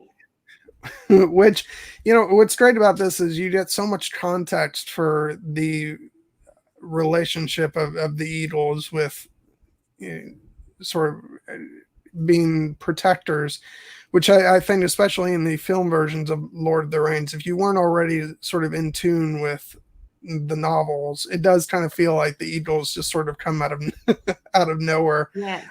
All the time, but there is a lot of context that you get from these stories, which is wonderful. But do you know why? I mean, an easy answer, and this is when I read it again, because I read it when it came out. The book is actually, for you guys to know, the last book Christopher Tolkien, who recently passed away, the last book he published, and it came out, I think, like almost 2 years ago now. I think in the summer. It's 2 years. And when I read it the first time, I didn't really think about it. But when I read it now, I was like, wait a moment, because Tolkien is very strong on Morgoth attacked from the air. This is why all the dragons are in this story, and Balrogs and whatnot, right? And he attacked, they climbed up the wall and all that, because the gates where you actually go kind of underground to the city, they were shut. So there was no chance for him. But there was always the talk of the eagles. So how come the eagles didn't intervene earlier? Because they are also like the Air Force, and they could have helped and fought them off. And my idea is Gondolin needed to fall. And this few people, because what is the story behind it? Why did Gondolin need to fall? Because Earendil needed to be out of the city and marry and get to know Elwing, the daughter from the line of Baron and Luthien. So these two lines had to mingle, and Eärendil was the one who then had to go to the Valar and find them with the help of the Silmaril and plead with the Valar to help them in the end destroy Morgoth. So you see, there's a big picture behind all of this. And as I said before, the eagles work for Manwë, and the eagles kind of have a mind of their own, but then they don't. They are kind of, I mean, they can make their own decisions, I get, but they have a job in Middle Earth, and they are there for this job. And I think this is the purpose that Eärendil needed to leave Gondolin, because like Torgon said, Gondolin could have stood for centuries and everything could have stayed the same, and then Eärendil would never be able to leave the city. He would then become the heir to the city, stay there, and all of this then wouldn't have happened. He would never go to Valinor to plead with the Valar and save Middle Earth in the end of Morgoth. So there's a plan all along. and he needed to leave the city, so the city needed to fall. And do you think this is very tinfoil? But in my mind, this is why the eagle at that point were not allowed to help. Do you think that I'm No, it, onto something, or? it could be. My mind keeps going back to if this is all some grand design of Manwë and the other Valar, maybe somebody should have told Olmo, because he doesn't seem to know what the plan is. Does he though? And well, what we know, Omo Because is, at the end of this story, he goes to plead for the case of I know, the elves. So it seems like if there's some larger plan, it does seem like he's not privy to it. but we know Omo was never in those gatherings. He was by himself, he That's didn't true. really like to go to Valinor. He didn't, because all the other Valar, they are very connected to each other. Morgoth and Omo were kind of the loners of that group. They didn't have partners. And because the Valar matched up, like everybody's married and blah blah, they didn't have that. So maybe he was out of that, and he was just in it for the elves because it So, said so they what you're loved it. saying is that the Valar have a clique, basically. They have their own little group. They have their own, yeah, they have their clique. Yeah, exactly. Almost not, you're not part of it. Yeah, no, but I think there's a greater plan of the Vala, because I mean the story would be boring if the Eagles would have, because then there wouldn't be a fall of Numenor, because or maybe there would Numenor, Gondolin, but normally the Eagles help and come in certain situations, and we know they were there, so why didn't they help in this battle? That's what stood out to me, and I was like, well, because there is a hidden agenda. And the city had to fall. And I mean, there was the prophecy. This is why Tuor came to the city. He told the king, listen, leave the city will fall.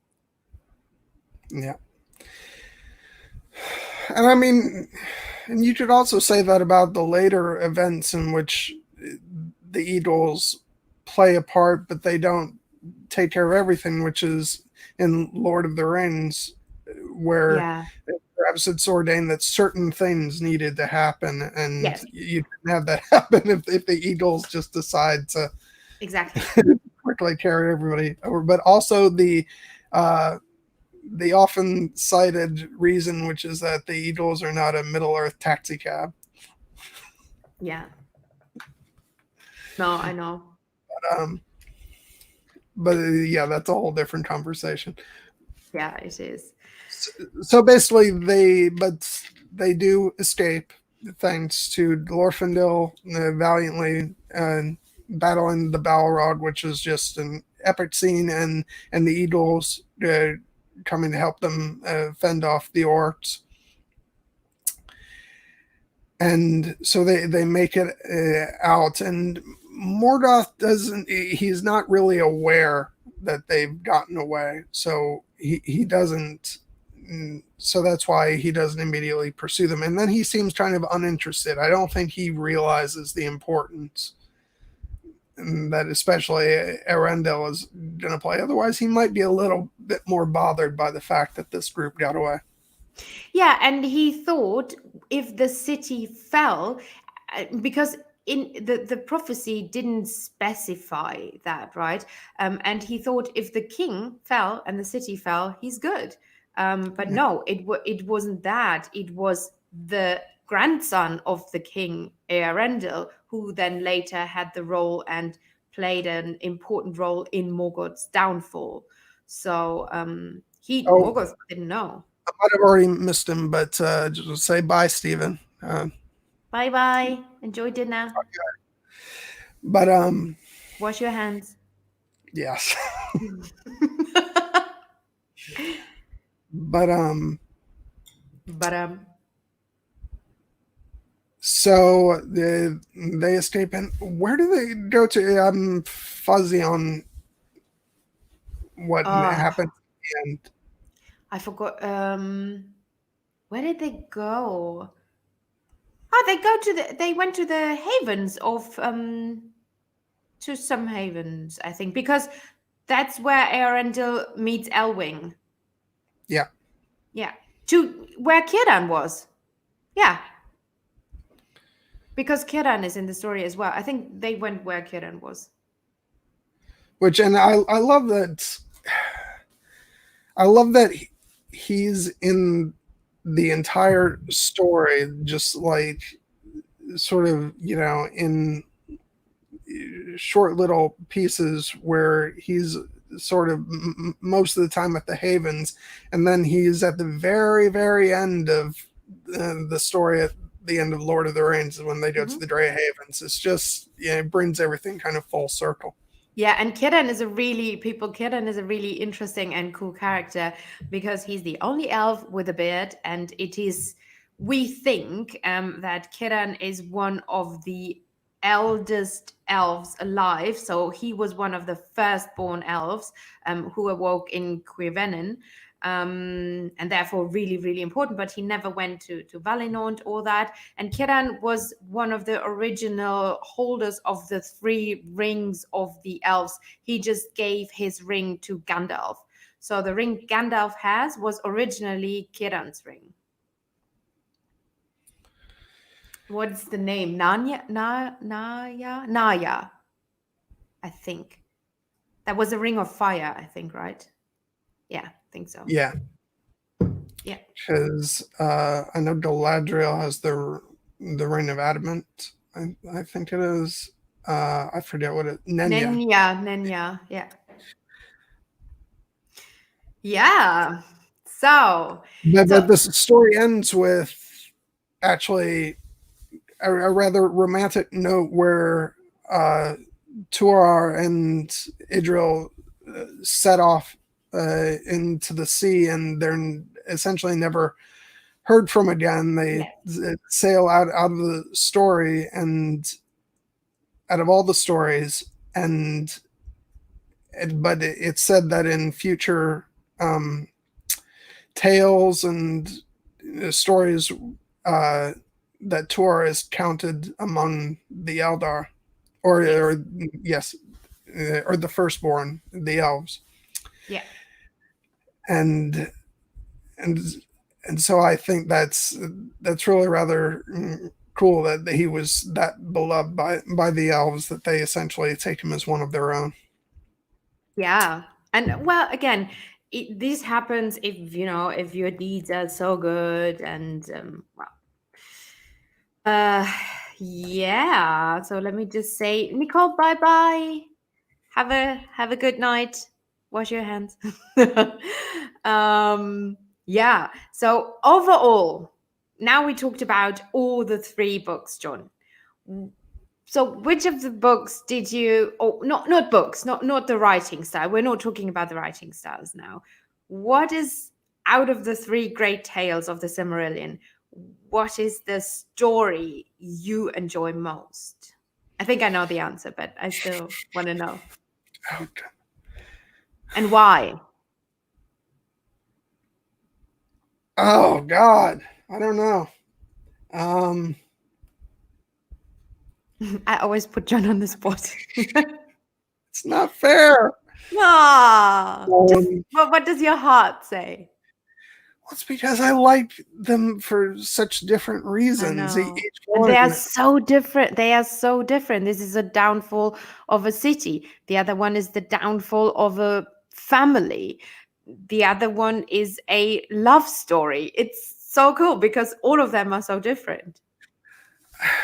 All right, I'll get what probably my favorite is out of the way because I want to say something after that. But, it's predictable because I really do think I'm just a romantic at heart. So I will say Beric and Luthien. But the thing is, I love that for its love story.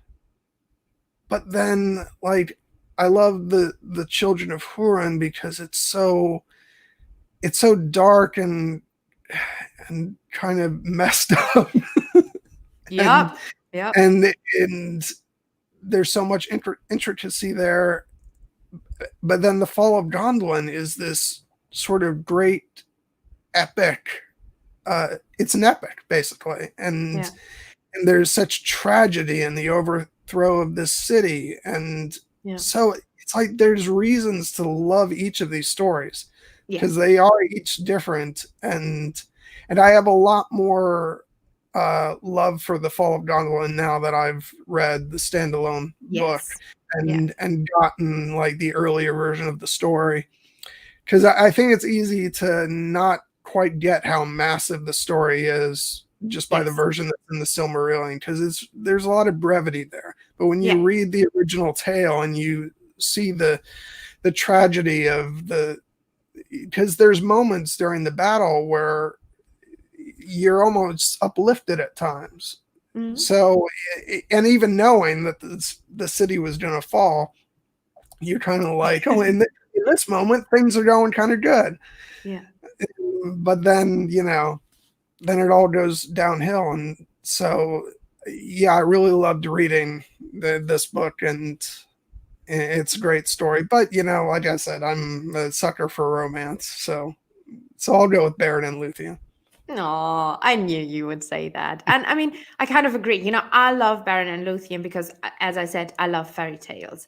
And I grew up with fairy tales. My mum literally read every night Grimm's fairy tales to me. So this is why I love Baron and Luthien. And because the hero is a girl. Yay. Yeah, Or which is one of the heroes. which No, is not no me. small thing for as old as the story is. Yeah. Because it's not like it was written during the Me Too era. Yeah, yeah, no, no, definitely. And then, yes, Children of Hurin is because as you said, it's so tragic. It's a human story and the downfall of a family. And you've read similar books, and as we said before, if you love A Song of Ice and Fire, Game of Thrones stuff, this is the book for you. This is the story for you. It's so good. Then my favorite book, not by the writing style, and Voice of Reason, I'll come to your question. Just let me finish this, and then the chat can ask questions. And my favorite part actually is the Fall of Gondolin, because, well, I don't know, all these, for me, the idea that this is what started all of Middle Earth, what started everything, what was in his mind from the beginning. And it is very important because the book says in the beginning, Christopher Tolkien says, Gondolin and Nargothrond were each made once and not remade. And this is very special because he went and changed so many things. He never changed these two places. And this shows you how important and how correct he was with these places and with these stories, and how satisfied actually he was. And for me, I love I because I love a good battle, and for me, in the Lord of the Rings, all the stories surrounding the Battle of Helm's Deep, same as in the movies, is my favorite part. Return of the King is, yeah, well, but that's like my favorite part, Battle of Helm's Deep. And yeah, I love it. I love how he goes in depth about the houses. That's so cool. I would actually love to know more about that, and about certain elves that then show up later. So for me, the Fall of Gondolin is, out of the three great tales, my favorite story, I would say. And yeah, so let's answer Voice of Reason Dan's question. Helen and John, does Tolkien go into the Eorl story in more depth in Fall of Gondolin? Yes, he does. Because he describes all the stuff with Aradel. And I mean, in the Children of Hurin, he is mentioned but more because of the swording of the swords, right? Correct me if I'm wrong. Yeah, Forging of the swords. yeah, because what's the chapter in the Silmarillion where his story is told? Is it the Maedlin chapter? Yeah. Yeah, and that doesn't really factor into Nah. any of the three standalone tales. So So yeah, unfortunately, we don't get a more elaborate version of that story. But Yeah. Yeah. So yeah, the I mean, it's not it's not a real death description of him, but yeah, he's fleshed out a bit more, and especially the thing with him and Aradel and Meglin and how this all came. So it's interesting because I do think Eol is one of the most interesting characters in the Silmarillion, for me at least. yeah, Kiki. one of these times I'm gonna have to bring my little dog Sam in here so I Yeah, can. you do. And The the only dog's but the, name is Sam. How cool is that, yeah, people? and his dad's name was Frodo. Yeah, I know. But the only thing is that he'd be fine in here for about 2 minutes, then he'd be scratching at the door to get out. Yeah. Yeah, well, Teddy always, so the black one, I have three cats. So the black one is, her name is Teddy because she served as a teddy bear. And she always comes on, I think she makes an appearance in every stream. Yeah. Yeah. So, But I did want to say, because, I talked a lot this stream about, how unfortunate it is that we didn't get a full, complete version of the final, Tolkien's final take on the story. But what's nice about this is because the fact that we have different versions, you can almost sort of glean from one version to the other. You can fill in the gaps, and so there's a lot of, it feels almost like you're finding historical texts that are in pieces and you have to draw conclusions from, you have this portion of the tale from this source, and then you have the missing piece, but it's written by a different source, yeah. and so it almost adds to that feeling of it being real history, that we only have a piece of one version. Yes. Yeah. It's like fragments we then, as the descendants of whatever, have to put together, like ancient Egyptian texts and whatnot. It's cool. It is. And that's the thing I've always loved about Tolkien, is that it feels like real history. I mean, it never feels like you're just reading a piece of fiction. There's so much depth to all the stories. I remember the first time I read the Silmarillion, I went back and it was shortly after Fellowship of the Ring came out, and I went back to watch the film after having read the Silmarillion, and it felt like I was having a whole different experience, because you have so much depth with these stories that gets added to the later in tales, and it's just absolutely wonderful what he was able to do with that. And I've always been really I've always found it really humorous that when you get to the end of the Silmarillion, the content of the Lord of the Rings takes up like half a page or something. Yeah. That just gives you an idea of how vast all this history is. Yeah, and he wanted to create a mythology for England, and this is why some of these things are the way they are. They're not supposed to be a novel, and for we talked about that before, and this is why he uses certain language styles, writing styles, because he wants to give you an idea. This is like Genesis. This is because this is our creation myth. So it's not a novel. It's like the Bible. Then there are other parts where everything is described, which is, and all the family trees also. This is like reading about the kings of England and stuff like that. And these are the parts he included, and this is why he had so many different styles in these books. And then there are poems and songs, because he wanted, because that is culture. Before there were books, people sang songs about their heritage, right? And he included all these elements, and that makes it so real, and that makes it historical. And that's the great thing about Tolkien, and I don't know if many people even recognize that. um I love that about that. And what I also wanted to mention about the Silmarillion and the importance of the Silmarillion, because Christopher in the book, Christopher says why he made these 3 books. Obviously, he found many notes and whatnot, and he wanted to share that with a wider audience and not just leave it in his father's garage and nobody know and nobody could learn about this.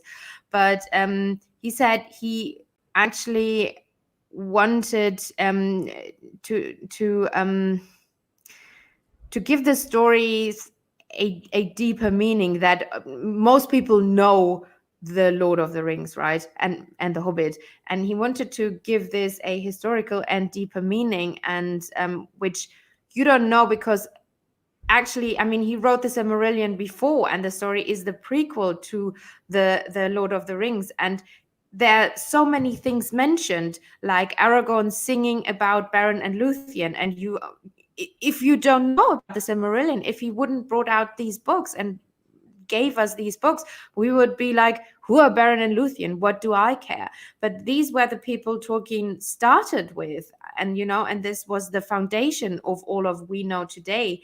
And so for him, it was so important to give us these stories, and they are actually vital to the Lord of the Rings, because what I said, a lot of the stories then played out and still are important in the Lord of the Rings.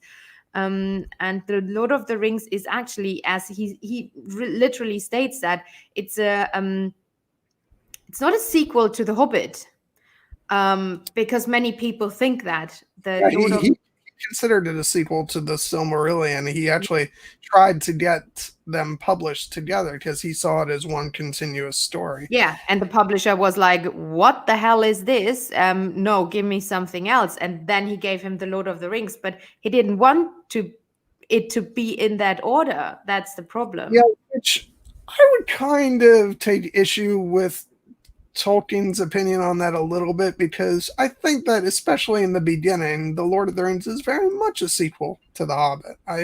Yeah. I think that it starts off as in a sort of natural continuation of The Hobbit, but it does then evolve into something greater, into something that could be called a sequel to the Silmarillion.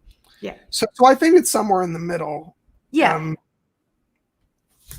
But that said, I don't know if I'd say that to Tolkien's face if he was still around. No, but I think it's important for people, because I think a lot of people are like afraid to read the Silmarillion, because yes, it's not that easy. But I can only encourage anybody to give it a try, and if not, read these 3 books, because they're easier to read, especially Children of Hurin, and they give you so much information you can then work with in Lord of the Rings, and you're like, this is the reason why, blah blah blah, and it's so cool. I love that, and especially with the Amazon series coming up now, it gives you a good foundation. Who knows now? Well, it will happen. I mean, it will happen. We won't all die. This is not zombie-calypse. That will happen in 2021. No, I'm just joking. And it will happen. They had to postpone it now, but it will happen. Yeah, I do want to say, and we've talked about this before, I think that anybody who finds the idea of tackling the Silmarillion a bit daunting, I'd say that the Children of Hurin is probably a good sort of gateway to it. Try to read that, because of the 3 tales, that's the one that is, most a novel. Yes. And I think, and I think that if you enjoy that, maybe then go back and give the Silmarillion a shot then. And I don't completely know that I would recommend Beren and Luthien and the Fall of Gondolin before reading the Silmarillion. You're right. So I think first tackle the Children of Hurin and then go back to the Silmarillion. Yeah. But and we now have so much time, people. So Get the I really like the audiobooks. I think we talked about that. The especially the Children of Hurin audiobook is amazing. I love the audiobooks. I think all three versions have audio. Yeah. All three versions have audiobooks. Baron and Luthien doesn't actually. Oh, does it not? It Oh, doesn't. why? When was the first book published? No, the Children of Hurin was the first one that got published. That was in Oh, 2007. yeah, you're right. Yeah, you're right. That they didn't do one for Baron and Luthien, and then I was actually surprised when I saw that there was one for the Fall of Gondolin.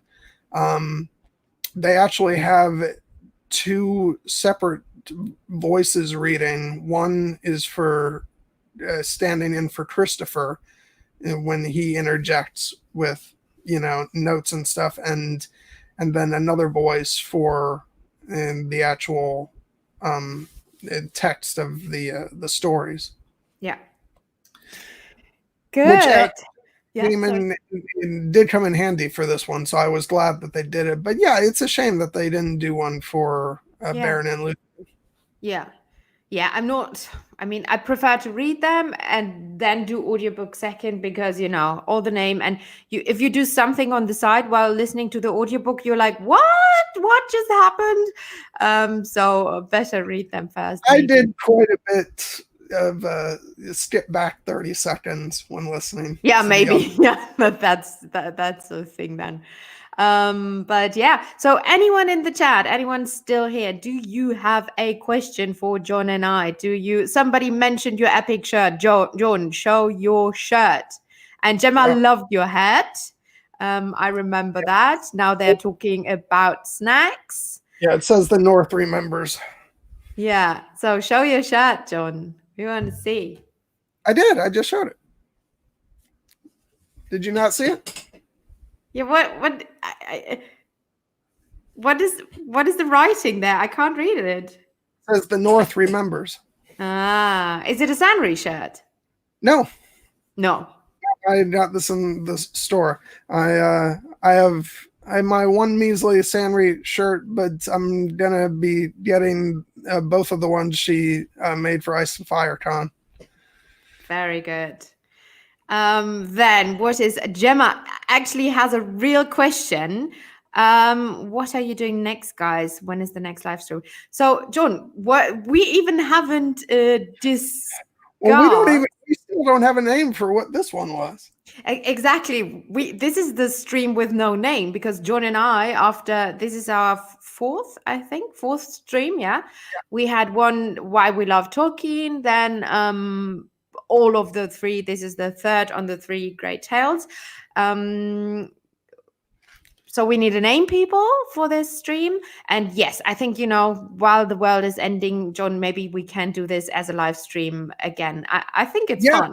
Would you? I had a blast doing this because it was so interactive. Obviously we had my German friends coming in and stuff like that. With off topic. Yeah, but that's a good thing. I love that. No, but yeah. So, what do we want to talk about next? Unless you want to get rid of me. Yep, cut John. No, I would never do that. I love you, John. No, yeah, we haven't talked about it. I think we stay in the first and second age for a while.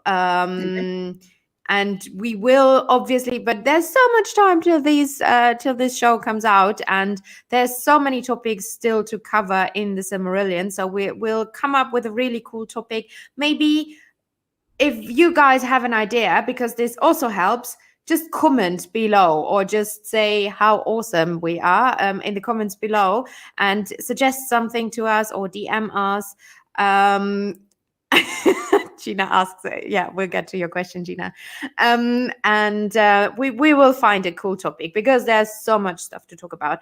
And John, let the people know where they can find you and what's up next for you. You mentioned a little bit what you and Stephen are going to do. And then I'll tell you guys what my next videos will be, because I had a lot of time to do videos. Yeah, so you guys can find me on Twitter at John Webster Film. And I am a co-host on the Here Be Dragons live stream with Steven Stark and Nessie Questing Beast, and we basically talk all kinds of nerdy stuff.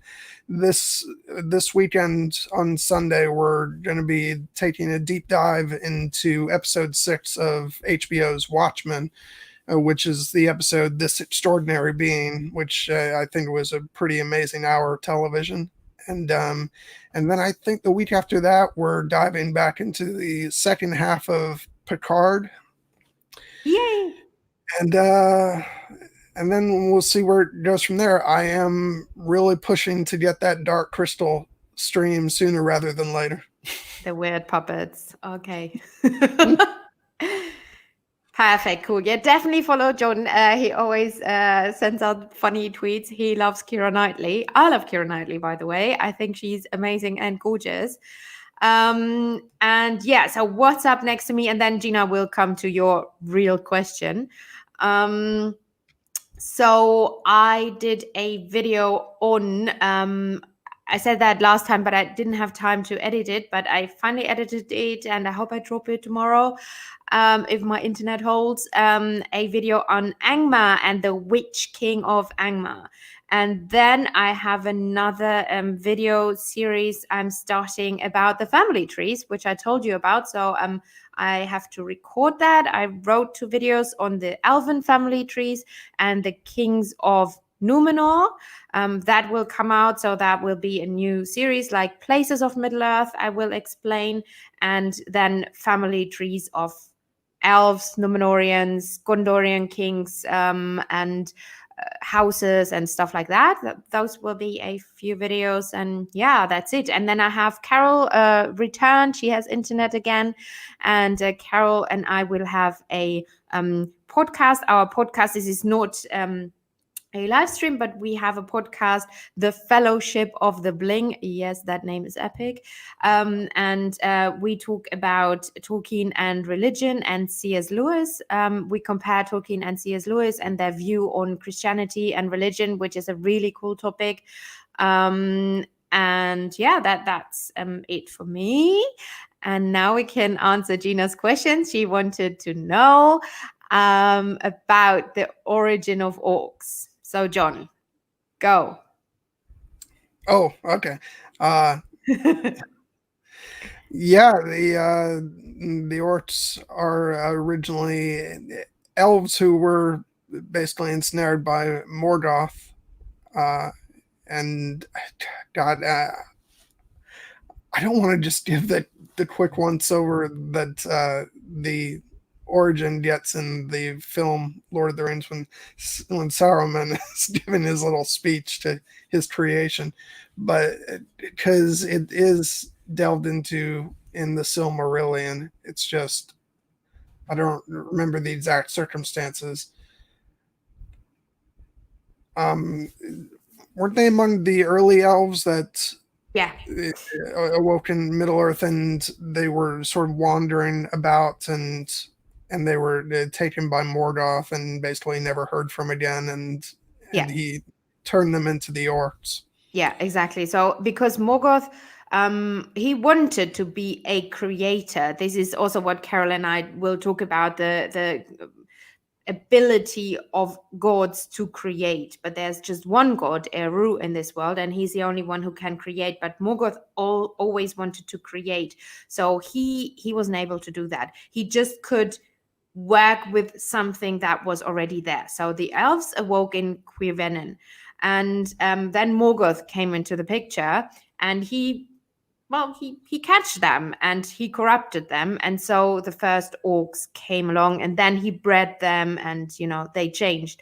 But this is the version. But there are other versions where he created, but this is not canon, as I understood, where he created orcs as well. But Tolkien got back on that. So this is the version we get in the Silmarillion, and this is the version that's canon. Yeah. That's actually it's funny that you say something about canon, because this is a topic that I have suggested to Stephen, where and I'll see if he's interested in doing it, where I wanted to do a stream all about talking about canon and how important it is really in how we absorb stories. And especially in the case of a writer like Tolkien, where we have all these different versions of stories. Yeah, I guess you could say it's important whether something's canon in terms of how it relates to his final published works, like Yeah. Lord of the Rings and stuff. But you can also take a wider view, just because all of these different versions are building blocks, and so I think they all have value. Yeah. Uh, which is why even when some people argue that the Silmarillion, they might say the Silmarillion isn't canon because it was edited by Christopher. If you want to view it that way, fine, but it still shows what Tolkien was going for, and gives you, if you don't want to say that, okay, that is the exact perfect history as Tolkien intended it, it still gives you a glimpse into his history and what he wanted to add to the legendary. So so yeah, that's just me rambling, but that is a topic Yeah. that we might cover on Yeah. our stream. Yeah, and there are many people, as you say, who don't count the Silmarillion as canon because he didn't publish it in his lifetime. His son did. But, for me, obviously not every little bit is canon because there are different versions of certain people, like Galadriel, like other people, there are different versions. But I love the Silmarillion. It gives you so much information. So for me, that is canon. Everybody can do, what they think is right. For me, it is canon. And on this channel, we talk a lot about the Silmarillion because it would be boring just to talk about The Hobbit and The Lord of the Rings. And therefore, for us, this is canon here. So is there any other question? And yes, Voice of Reason, you're right. Aule kind of broke that rule when he made the dwarves. This is correct. And this is, I think, in one of my streams or podcasts with Carol, I said that Aule, one of the Valar, he created on his own. He created the dwarves because the dwarves are not a creation of the god of Middle Earth, Eru. And why do we have all these problems? Because, well, Eru forgave him for that, which is weird because he didn't forgive Morgoth. I mean, Morgoth was a bad guy, but in the end, he was his god, his lord, and he didn't forgive the one who wanted to create, but he forgave Aule. Questionable, but that's another topic. Yeah, but I have a really cool podcast with Carol on especially the topic of creation, and we'll get to that because this is important for the Christian view of Tolkien about creation, because Tolkien says that we are sub-creators of a greater thing, and you see this sub-creation thing played out in the Lord of the Rings and the Silmarillion stories a lot. And it's a really cool topic, and that sub-creation topic is very important to Tolkien and very fascinating. And Mora wants to know a lot. Mora wants to know about the Witch King. Yes, you get that info about the various wizards.